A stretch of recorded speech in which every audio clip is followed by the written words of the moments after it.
नमस्कार दोस्तों, इतिहास की क्लास में आपका स्वागत है। यहाँ पर हम कंप्लीट इतिहास को स्टेप वाइज पढ़ेंगे।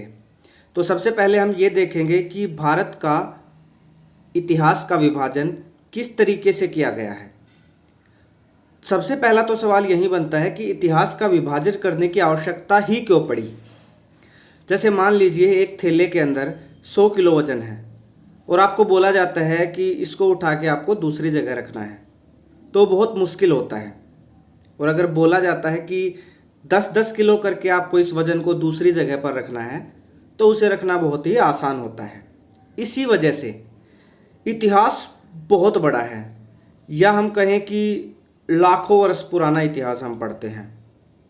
लेकिन इसको बेहतर तरीके से समझने के लिए इसको हमने कई भागों में विभाजित किया है। इतिहास को समझने के लिए सबसे पहला काम हमारा यही होता है कि हम इतिहास के काल का विभाजन करें। तो आज भारतीय इतिहास के विभाजन को देखते हैं। भारतीय इतिहास का विभाजन।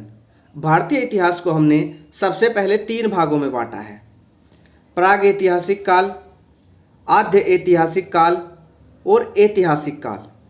जो प्राग ऐतिहासिक काल होता है, ये वो इतिहास है जिसके बारे में हमारे पास सिर्फ पुरातात्विक स्रोत उपलब्ध हैं। पुरातात्विक जैसे कोई पत्थर की कोई निशानी मिल गई, लेकिन हमारे पास कोई भी लिखित साक्ष्य इसके हमारे पास मौजूद नहीं है। जो आद्य ऐतिहासिक काल होता है, इसका अर्थ है कि हमारे पास पुरातात्विक चीज़ें तो मिलती हैं, इसके साथ ही लिखित में साक्ष्य भी हमारे पास उपलब्ध हैं। लेकिन जो लिखित में हमारे पास साक्ष्य उपलब्ध हैं, हम उनको पढ़ नहीं पाए हैं। अगर ऐतिहासिक काल की बात करें तो ऐतिहासिक काल में हमारे पास पुरातात्विक साक्ष्य भी मौजूद हैं, इसके अलावा लिखित साक्ष्य भी मौजूद हैं और लिखित साक्ष्य को हम पढ़ने में भी सफल हुए हैं।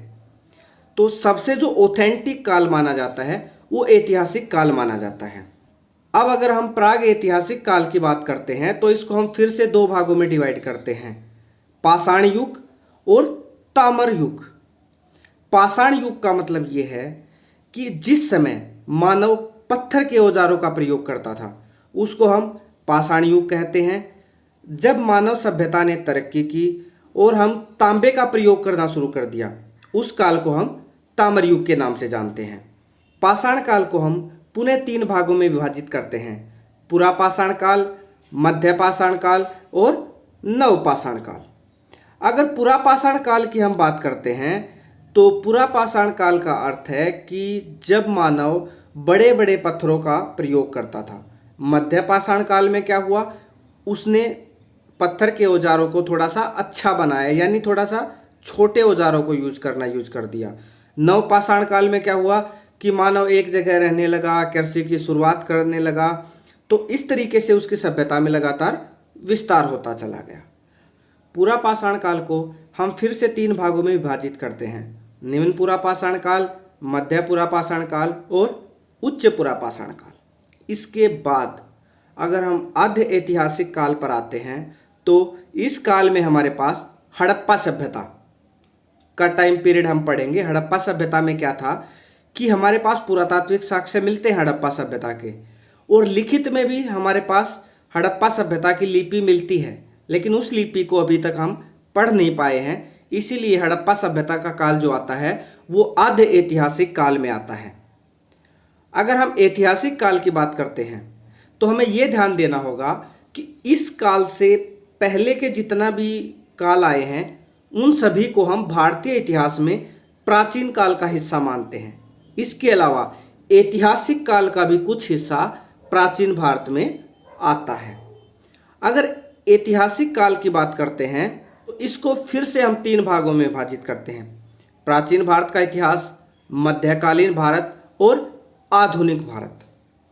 फिर अगर प्राचीन भारत के विभाजन की बात करते हैं तो प्राचीन भारत को हम फिर से कई भागों में विभाजित करते हैं: वैदिक काल। वैदिक काल कौन सा था? जिसमें वेद लिखे गए थे। उसके बाद धार्मिक आंदोलन, महाजन काल या पूर्व मौर्योत्तर काल आता है। अब पूर्व मौर्योत्तर काल का मतलब क्या होता है? जब हम किसी काल के साथ आरंभ में पूर्व लगा देते हैं, इसका मतलब ये होता है कि उस काल से पहले का समय, जैसे पूर्व मध्य काल होता है। और उत्तर लगाने का मतलब ये होता है कि उस काल के बाद का समय। तो जो धार्मिक आंदोलन का काल था, क्योंकि इसमें बौद्ध जैन इन धर्मों की उत्पत्ति हुई थी। महाजनपद काल था, क्योंकि इसी काल में 16 महाजनपद हम पढ़ेंगे। पूर्व मौर्योत्तर काल, क्योंकि मौर्य काल से पहले का समय है। उसके बाद मौर्य काल पढ़ेंगे। मौर्य काल के बाद मौर्योत्तर काल आता है। मौर्योत्तर काल के बाद गुप्त काल की शुरुआत होती है और गुप्त काल के बाद गुप्तोत्तर काल आता है। इसके बाद पूर्व मध्यकाल शुरू हो जाता है। इसके बाद हम बात करते हैं वैदिक काल की। वैदिक काल को हम फिर से 2 भागों में विभाजित करते हैं, ऋग्वैदिक काल और उत्तर वैदिक काल।